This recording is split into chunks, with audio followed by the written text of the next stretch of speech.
दैनिक उत्तम हिंदू टीवी देख रहे देश विदेश के सभी दर्शकों का बहुत बहुत स्वागत करते हैं। मैं हूं रचना सेवक और प्रोग्राम है हमारा चर्चाएं खास। और हमेशा की तरह इस प्रोग्राम में हमारे साथ बातचीत करने के लिए मौजूद हैं दैनिक उत्तम हिंदू टीवी के मुख्य संपादक श्री इरविन खन्ना जी। सबसे पहले स्वागत करेंगे और फिर शुरू करेंगे सवालों का सिलसिला। सर, बहुत बहुत स्वागत है आपका। तो आज जिस पर खास चर्चा करेंगे, सबसे पहला प्रश्न तो यही है कि संसद के शीतकालीन सत्र में संसद की सुरक्षा में हुई चूक का मुद्दा छाया रहा और ये हंगामा इतना ज्यादा बढ़ गया कि 143 सांसदों को निलंबित करना पड़ा। तो विपक्ष का कहना है कि सत्ता पक्ष ने ये कार्रवाई लोकतंत्र की हत्या कर की है और सरकार का कहना है कि अनुशासन की सीमाओं को पार करने की वजह से निलंबन की ये प्रक्रिया जो है वो की गई है। तो आप इस निलंबन की प्रक्रिया को कैसे देखते हैं? और इसके साथ ही एक प्रश्न और जुड़ा है सर कि इस प्रक्रिया के बाद संसद से बाहर आकर टीएमसी नेता कल्याण बनर्जी ने उपराष्ट्रपति जगदीप धनखड़ की मिमिक्री की है और कांग्रेस के जो सांसद हैं राहुल गांधी, उन्होंने इसकी वीडियो बनाई है। तो इस मिमिक्री कांड को और निलंबन प्रक्रिया को, इन दोनों को आप किस तरह से लेंगे? पहले हम निलंबन की बात कर लें। जी सर। देखिए, ये मैं इसको कहता हूँ कि सेल्फ गोल है विपक्ष का, या क्रिकेट की भाषा में तो हिट विकेट हो गए। मुद्दा था संसद की सुरक्षा का, इतना गंभीर मुद्दा जिस पे देश सारा चिंतित था भी ये कैसे हो गया। उसको विचार करना, बहस करना वो विपक्ष का हक था, मांगना भी उनका हक था। लेकिन इसके साथ साथ जो निलंबन की बात आई है 146 के करीब निलंबन, हाँ, तो ये एक अपने आप में इतिहास ही रचा गया एक तरह से, चाहे नकारात्मक है पर इतिहास तो बन गया जी सर।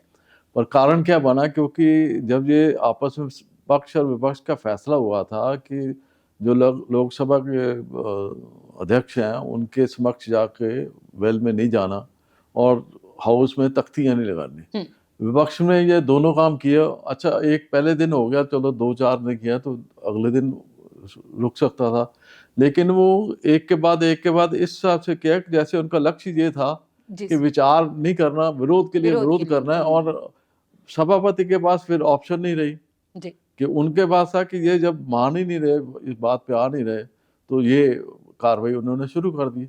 लेकिन इसमें जो इतना गंभीर मुद्दा था, अच्छा, उस मुद्दे को एक पॉइंट पे था जो संख्या के हिसाब से इनको पता था कि हम वैसे नहीं कर सकते, पर सरकार की तरफ से ये था कि अगर गृह मंत्री एक फॉर्मेलिटी के रूप में उनकी मांग थी, ये कह देते कि हाँ अभी जांच चल रही, क्योंकि जांच के देश में तो अंतिम निर्णय तो बता नहीं सकते थे, वो तो सिर्फ यही कह सकते कि हमने जांच दे दी है और जांच कमेटी बन गई है और लोकसभा के अध्यक्ष के सारी निगरानी में है, जो फाइनल फैसला होगा आपको बता दिया जाएगा जी। उन्होंने भी नहीं वो कदम उठाया और विपक्ष ने उसको एक कदम और आगे बढ़ गए। वो करते करते जो मुद्दा था वो मुद्दा आ गया निलंबन में, निलंबन से आगे बाहर आ गए। और जो अगला प्रश्न आपका है कि मिमिक्री का जी, ये उससे जो बनर्जी ने मिमिक्री की और राहुल गांधी का वीडियो बनाना, ये दोनों चीज़ें बड़ी स्पष्ट मतलब विपक्ष के लिए नेगेटिव हैं, क्योंकि इससे उनकी भावना का पता चलता है कि जो मुद्दा देश की सुरक्षा के साथ जुड़ा था वो उसको कितने लाइट मूड में ले रहे थे। बिल्कुल सही सर। ये संसद से निलंबन हुए और बाहर आके आदमी गंभीर होता है कि हमने क्या किया, आत्मचिंतन करता है। आत्मचिंतन करने के बजाय वो उन्होंने मिमिक्री की और मिमिक्री के आगे वीडियो बनी और वो फिर वायरल हुई। इससे देश की छवि भी खराब हुई और उनकी अपनी भी स्थिति खराब हुई, क्योंकि अगर इतने मुद्दे को इतने लाइटली ले लेते हैं तो फिर अंदर शोर डालने की क्या जरूरत थी, या शोर ही ना डालते, फिर आराम से बहस करते या विचार करते। उनका लक्ष्य ये था कि अंदर खराब करो स्थिति और बाहर आके उन्होंने अपने जैसे कॉलेज गोइंग स्टूडेंट होते हैं, अभी लाइटली लो प्रोफेसर ने बाहर निकाल दिया तो निकाल दिया, पीरियड तो मिस हो ही गया हमारा, आप कहीं में घूमो फिरो। तो ये जो सोच एक परिपक्व जो राजनीतिक है उनकी नहीं होनी, और इसके कारण सारी जो स्थिति है खराब। और इसमें एक और चीज मैं समझता हूँ, जो उपराष्ट्रपति का पद है वो सारे भारत के उपराष्ट्रपति, उनका एक शब्द जो है ना, मैं जाट बरादरी हूँ, वो उनसे शोभा नहीं देता, वो मर्यादा वाली बात नहीं थी। हम्म, क्योंकि ये सारी जो स्थिति है, जब उपराष्ट्रपति देश का है तो उसमें एक जाति क्या नहीं देखी जा सकती, तो उनके लेवल पे भी थोड़ा सा जो एक मैं समझता हूँ कि मर्यादा का हनन हुआ थोड़ा। उनको सिर्फ यही कहना चाहिए था कि उपराष्ट्रपति का जो पद है उसके प्रति अगर आप विक्री करते हो तो ये आप अपमानत उस पद का भी है जी और देश के एक संवैधानिक जो संस्था है उसके प्रति भी आपका रवैया ठीक नहीं है। जी तो वहां तो होती, तो अभी भी मैं सोचता हूँ कि अब सत्र तो खत्म हो गया सब कुछ, अब वापस तो कुछ नहीं हो सकता, लेकिन ये भविष्य में ऐसा ना हो, ये कम से कम सत्ता पक्ष और विपक्ष दोनों को सोचना बिल्कुल चाहिए। सर, क्योंकि ये संसदीय इतिहास की सबसे बड़ी निलंबन कार्रवाई ये रही है और ये मिमिक्री पे तो राजनीति बहुत देखो ज्यादा ही गर्मा गई है। ये जो जी सत्र है ना जो शीतकालीन सत्र, ये 3 बातों के लिए अब जी याद किया जाएगा। एक तो सुरक्षा, संसद की सुरक्षा का चूक, जी दूसरा निलंबन और तीसरा मिमिक्री। जी और क्योंकि राहुल गांधी और टीएमसी के जो दोनों किया, जी वो और उसके साथ जो वहां पे 50-60 एमपी बैठे, उनके जो हाव भाव वीडियो में देखो तो लगता ही नहीं है कि देश की सुरक्षा को जो हुई चूक, जो संसद की सुरक्षा चूक को लेकर वो गंभीर है। वो वो गंभीर तो सिर्फ राजनीति कर रहे हैं और सरकार को कोस रहे हैं, बस इससे ज्यादा कुछ नहीं है। कुछ नहीं हाँ। है। जी और उसका कारण इतने निलंबन के बाद भी देश के जो वासी हैं उनको कोई क्रोध नहीं आया, क्योंकि उनको उनके हाव भाव से पता था कि ये लाइटली ले रहे हैं माधव जी, खत्म हो गया। जी तो आगे बढ़ेंगे तो अगला विषय जिस पर खास चर्चा जो आजकल चल रही है वो है कि विपक्षी दलों के इंडिया गठबंधन की बैठक में पश्चिम बंगाल की मुख्यमंत्री ममता बनर्जी ने पीएम के चेहरे के लिए कांग्रेस अध्यक्ष मल्लिकार्जुन खड़गे के नाम का प्रस्ताव रखा है और दिल्ली के मुख्यमंत्री अरविंद केजरीवाल ने भी इस पर अपनी मोहर लगाई है। उन्होंने कहा है कि हमारी सहमति है मल्लिकार्जुन खड़गे के नाम पर। तो क्या आपको लगता है कि इंडिया गठबंधन के सहयोगी दल जो हैं वो अब ये मानने लगे हैं कि राहुल गांधी पीएम का चेहरा नहीं बन सकते, पीएम का फेस नहीं है? इस बारे में आप क्या कहेंगे? देखो ये एक तीर से कई निशाने जी हैं, दो की जो है मैं कई कहता जी हूँ। क्योंकि ममता और केजरीवाल का एक ये प्रस्ताव लाना और समर्थन देना कांग्रेस की रजामंदी के बिना नहीं हो सकता। जी पहले उन्होंने उनसे बात की होगी, उन्होंने कर दिया। तो कांग्रेस की दृष्टि से देखें तो उनको भी पता भी राहुल गांधी का चेहरा प्रधानमंत्री के लिए, उन्होंने खड़गे को आगे किया क्योंकि उनको सूट करता था, क्योंकि जी दलित होने के नाते भी और दक्षिण के होने के नाते भी। जी उनकी 20 से 24 की अगर लोकसभा का चुनाव देखें तो उनका था कि दक्षिण में एक दलित चेहरा और दक्षिण का चेहरा आ गया तो हम दक्षिण साउथ इंडिया में तो हम सेफ हो जाएंगे, नॉर्थ की बाद में। नॉर्थ में उनको चुनौती दे रहे थे नीतीश, तो इस प्रस्ताव से नीतीश कुमार भी एक किनारे कर दिया उन्होंने। क्योंकि बेशक गठबंधन की जो जून जुलाई में बैठकें हुई हैं उसमें नीतीश कुमार सार्वजनिक रूप से कहते रहे कि मैं पद का कोई दावेदार नहीं, मैं नहीं, पर उनके साथ दाएं हाथ जो लालू प्रसाद है वो तो कहते थे नीतीश ही है आगे। जी तो कांग्रेस को भी सूट करता था, इन दोनों को सूट तो वैसे ही करता था कि एक तरफ गांधी परिवार बाहर निकल गया जी और नीतीश भी बाहर निकल गया, और ये दो ही रह गए, या केजरीवाल या ममता। तो ममता का नहीं, ये केजरीवाल का चेहरा ज्यादा आगे आना था अल्टीमेटली अगर ये बात बनती तो। जी और दूसरी बात जो इसमें ये है कि खड़गे की पॉलिटिकल मैच्योरिटी भी इसमें सामने आई, क्योंकि कांग्रेस अध्यक्ष ने उस समय स्थिति को संभालते हुए ये कहा कि पहले संख्या तो आले, बाद में चेहरे का फैसला है। ये उनकी एक पॉलिटिकल मैच्योरिटी है, नहीं तो ये स्थिति और बिगड़ जाती है, शायद आगे इकट्ठे ही ना होते, बिखर जाते।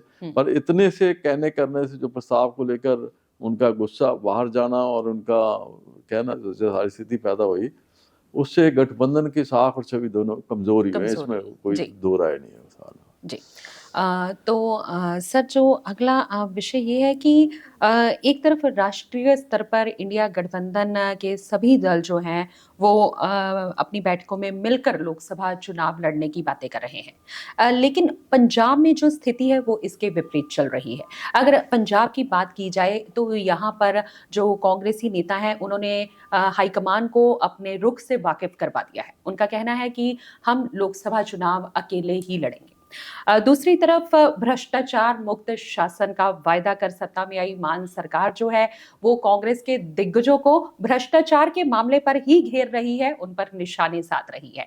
तो इस स्थिति को आप पंजाब में किस तरह से देखते हैं, आने वाले चुनाव के लिए किस तरह से देखते हैं? देखिए, ये जो आम आदमी पार्टी और कांग्रेस का पंजाब में जो गठबंधन है जी, ये जगराओं की जो लुधियाना के जगराओं में बैठे हुए, उसमें प्रताप सिंह बाजवा, वड़िंग और आशुतोष तो इन्होंने सबने स्पष्ट रूप से कहा, इसके बीच में अभी बैलेंस लाइन जो बीच वाली लाइन है वो राजा वड़िंग ने कहा कि जो हाईकमांड कहेगा मैं आप इनकी भावनाएं वहां पहुंचाऊंगा और जो आएगा वो करेगा। ये बिल्कुल एक सर, जो बैलेंस रखने की हाँ, कोशिश की, कांग्रेस लेकिन सांसद भी आए दिन आम आदमी पार्टी के नेताओं को निशाने पर ले रहे हैं, आम आदमी सरकार को निशाने पर लिया जा रहा है।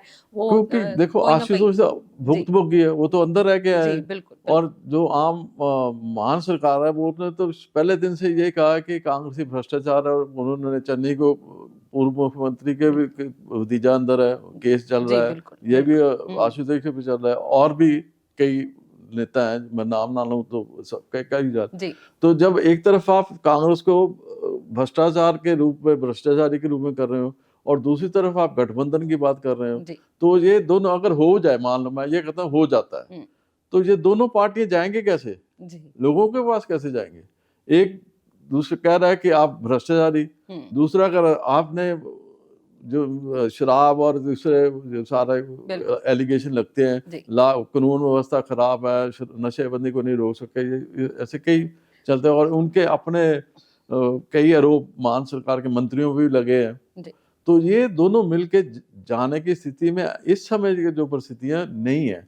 और दूसरा जो राजनीतिक एंगल से कहते हैं, नवजोत सिद्धू जो है वो इसका समर्थन कर रहे हैं कि हाईकमांड जो कर रहे हैं ठीक है। मेरा ये सोचना है कि अगर ये गठबंधन हाईकमांड के कहने पर होता है, तो प्रताप सिंह बाजवा, आशुतोष या इन्होंने जो स्टैंड लिया है, तो इसका मतलब निकट भविष्य में आप पंजाब कांग्रेस का विभाजन भी देख सकते हैं इसी बिल्कुल मुद्दे सर, पे। वो सामने आ भी रही हैं, क्योंकि सिद्धू और बाजवा की जो आपस में एक दूसरे पर तानाकशी चल रही है, उससे ऐसा लग रहा है कि कांग्रेस भी दो धड़ों में बढ़ती हुई दिखाई दे रही है। क्योंकि ये लगता है, इसको ऐसे सोचा ना कि जी ये कांग्रेस में 3-4 चेहरे हैं, प्रताप बाजवा, बाजवा राजा वड़िंग, रंधावा और नवजोत सिद्धू, ये 4 ऐसे चेहरे हैं जो निकट भविष्य में अपने आप को मुख्यमंत्री के दावेदार समझते हैं। बिल्कुल सर, अगर ये गठबंधन हो जाता है तो चारों पीछे हो जाएंगे, बिल्कुल सर फिर तो मान तो बैठे ही हैं, तो मान को थोड़ा किसी ने उतार लेना, जी फिर तो मान ही मुख्यमंत्री है, तो ये इनका निकट भविष्य जो मुख्यमंत्री का सपना है वो रह जाएगा। वो रह जाएगा। विभाजन हो जाए अगर कांग्रेस का, तो विभाजन में ये है कि वड़िंग और जो नवजोत, ये एक तरफ मेरे को लगता है और बाकी दूसरी तरफ जाएंगे, तो फिर ये सारी स्थिति इनको लगता है कि हमारा दाव लगा है, हाईकमान ने चलाना है, तो हाईकमान के हिसाब से जो तो राजा वड़िंग और नवजोत नजदीक आ जाएंगे, ये बाहर चलेंगे। बाकी समय परिस्थितियां राजनीति में कब पलटा मारे कह नहीं सकते, लेकिन आज की स्थिति में दोनों को मुश्किल होगा आगे जाना, जनता के पास जाना। जी बिल्कुल सही। और सर, जो अगला चर्चा का विषय है वो खेल जगत से जुड़ा हुआ एक खास प्रश्न है कि संजय सिंह को रेसलिंग फेडरेशन ऑफ इंडिया का अध्यक्ष बनाया गया है। संजय सिंह जो कि बृजभूषण सिंह के करीबी रहे हैं, और बृजभूषण सिंह का पहलवानों के साथ विवाद जो है वो काफ़ी सुर्खियों में रहा है। दूसरी तरफ संजय सिंह को जब से अध्यक्ष बनाया गया है, तब से ओलंपिक मेडल विजेता साक्षी मलिक ने प्रेस कॉन्फ्रेंस करके पहलवानी छोड़ने का ऐलान कर दिया है, और उसके साथ बजरंग पुनिया, जिनको पद्मश्री अवार्ड मिला था, उन्होंने भी पीएम आवास के पहले जो है कर्तव्य पथ के पास अपना मेडल वापस रख दिया है। तो खेल जगत से जुड़ी हुई इस खबर को आप कैसे देखते हैं, इस पर क्या चर्चा है? देखिए, मैं खुद खिलाड़ी रहा हूँ, तो साक्षी मलिक, फोगट और बजरंग पुनिया ये सारे अंतर्राष्ट्रीय स्तर के खिलाड़ी रहे हैं जी, और इन्होंने देश का नाम रोशन किया, है, तिरंगा का मान शान बढ़ाया है। बिल्कुल तो इनके दुख और दर्द और भावना को मैं अच्छी तरह समझ सकता हूँ, पर इनका दुख और दर्द और बढ़ जाता है जब बृजभूषण ये शब्द करते हैं कि दबदबा रहा रहेगा। तो ये एक अहंकार की जो है बात है, और अहंकार के साथ साथ ये स्वयं मैं समझता हूँ कि प्रधानमंत्री जो है ना, प्रधानमंत्री मोदी की भावनाओं के भी विरुद्ध है, क्योंकि प्रधानमंत्री मोदी व्यक्तिगत रूप से इन खिलाड़ियों को जो ओलंपियन गए, एशियन गेम्स में गए, उनके जाने से पहले, आने के बाद, चाहे वो हारे या जीते, उनको चाय पे बुलाया, सारा उनका मान सम्मान किया। तो ये वो भाजपा के एमपी हैं, वो अपने प्रमुख की भावनाओं को नहीं समझ रहे, और उनका जो शरीर के हाव भाव थे और जो भाषा थी, तो उसने इस स्थिति को और मैं समझता हूँ कि कॉम्प्लिकेट या और दुविधा वाली या एक दुखदाई स्थिति पैदा कर दी, जिससे देश की भी छवि खराब होती है। अब ये जो भावना खिलाड़ियों की है, अब दूसरा पहलू ये देखिए, खेल और खेल संगठन दोनों अलग अलग फील्ड है। बिल्कुल। अब इन्होंने जो आरोप लगाए थे ब्रिजभूषण पे, वो तो न्यायालय में चले गए जी, ठीक है। न्यायालय के आदेश से उधर ओलंपिक, अंतर्राष्ट्रीय ओलंपिक एसोसिएशन और न्यायालय के आदेश से चुनाव आ गए। चुनाव कराने वाली जो संस्था है वो ओलंपिक एसोसिएशन, भारतीय ओलंपिक, जिसकी महिला प्रधान है पीटी उषा, वो खुद ओलंपियन है, उसकी देखरेख में चुनाव हुए। तो आप चुनाव की प्रक्रिया पर कोई उंगली नहीं उठा सकते, पहली बात तो ये। दूसरी बात, इन खिलाड़ियों को भी ये समझना पड़ेगा कि ये जो खेल संगठन है, ये संघ जो है, चाहे प्रदेश स्तर का है चाहे वो राष्ट्रीय स्तर का है, वो ऑटोनोमस है, उस पर सरकार का कोई लेना देना नहीं। ये इनके अपने इंडिपेंडेंट बॉडी है, इनके अपने जिला स्तर से, राज्य स्तर से वो। अब सच्चाई ये है कि ये कुश्ती संघ ले लें आप, बॉक्सिंग ले लें, क्रिकेट ले लें, हॉकी ले लें, खो खो ले लें, कबड्डी ले लें, कोई ले लें, मेरे जितनी है, इन सब पे अगर आप गहराई पे जाएं तो एक शब्द आता है मठाधीश। ये सब महंत जैसे पहले पुराने होते, जो महंत मठाधीश हैं, और कोई 10 साल से बैठा है, कोई 20 साल से बैठा है, कोई 25 साल से बैठा है। अभी 2-4 साल पहले मेरे ख्याल ओलंपिक एसोसिएशन ने एक गाइडलाइंस भेजी थी कि सब कंट्रीज को कि 2 टर्म्स से ज़्यादा ना कोई रहे, ये एक सब पर लागू किया जाए ये नियम, हर जो पदाधिकारी है। तो सेंट्रल गवर्नमेंट ने वो आगे सर्कुलेट भी कर दी। सेंटर ने खुद अपने जो सेंट्रल लेवल पे तो खुद आप कर रहे थे, उसकी आगे प्रोसेस अभी भी चल रहा है, कहीं पे हो गई, कहीं पे नहीं हो रही जी, बदलाव आने गए।